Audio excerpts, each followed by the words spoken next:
জাকসু নির্বাচনে ভোট গ্রহণের ৩৮ ঘণ্টা পরেও শেষ হয়নি গণনা। এ ব্যাপারে বিস্তারিত জানাতে জাহাঙ্গীরনগর বিশ্ববিদ্যালয় থেকে যুক্ত হচ্ছেন আমাদের প্রতিনিধি মোহাম্মদ কামরুজ্জামান।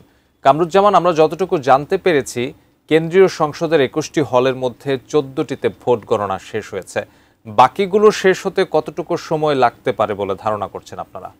ধন্যবাদ তারিক। আমি এই মুহূর্তে রয়েছি একদম জাহাঙ্গীরনগর বিশ্ববিদ্যালয়তে সিনেট হলের নিচেই, যেখানে কিন্তু ভোট গণনা হচ্ছে। জানেন যে প্রায় প্রায় ৪০ ঘন্টা কিন্তু পার হয়ে গেল। এখন পর্যন্ত এই ভোট গণনা কিন্তু চলছে। তবে একটা বিষয় আপনাদেরকে জানিয়ে রাখি যে এই যে নানা জল্পনা কল্পনা এবং এই যে নাটকীয়তাও অনেকটা বলা চলে, যে এই মাত্র ৮,০০০ ভোট গুনতে আজকে প্রায় ৩ দিন হতে যাচ্ছে। তো এটা নিয়ে কিন্তু জনমানুষের মধ্যে না শুধু জাহাঙ্গীরনগর বিশ্ববিদ্যালয়ে, আরো মানে এছাড়াও কিন্তু দেশের মানুষের কাছে কিন্তু এখন একটা প্রশ্নবিদ্ধ যে জাহাঙ্গীরনগর বিশ্ববিদ্যালয়ের এত অল্প ভোট গুনতে কেন এত দেরি হচ্ছে? এটা নিয়ে কিন্তু একটি জল্পনা কল্পনা চলছে মানুষের মনের মধ্যে। তবে একটা বিষয় আমি আপনাদেরকে জানিয়ে রাখি, গোয়েন্দা আ সা তথ্য মতে একটু আগে আমরা জানতে পারলাম এখন ১৭ টা অলরেডি কেন্দ্রের ভোট গণনা চলছে। এখন ১৭ নাম্বারের হল কেন্দ্রের ভোট গণনা চলছে। তবে আমাদের কিছুক্ষণ আগেই জানালো যে আর কিছুক্ষণের মধ্যেই হয়তোবা আ ভোট গণনা শেষ হবে। তবে কখন আনুষ্ঠানিকভাবে এই ভোট গণনা যে বেশ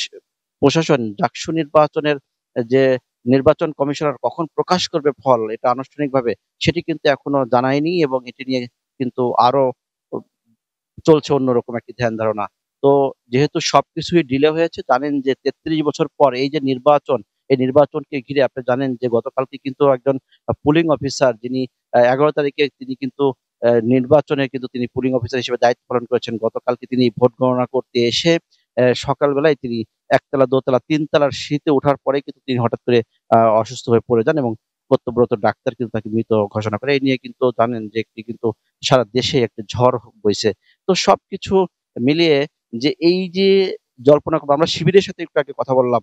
তারা আমাদেরকে জানালো যে ভোট গণনা স্বচ্ছতা থাকলেও কিন্তু ফল কখন প্রকাশ করবে সেটি নিয়েও কিন্তু রয়েছে নানা মিশ্র প্রতিক্রিয়া। তো তারা চায় যে আর কোন ডিলে না করে ফল প্রকাশ যেন খুব দ্রুতই করে।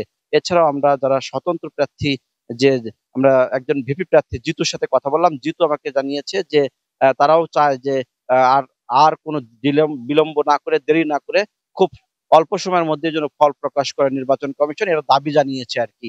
তো আমাদের মাধ্যমে। তো এই ছিল সর্বশেষ আমার কাছে জাহাঙ্গীরনগর বিশ্ববিদ্যালয়ের সিনেট হলের নিচে থেকে। আমরা ফিরে যাচ্ছি স্টুডিওতে তারিকের কাছে। তারিক।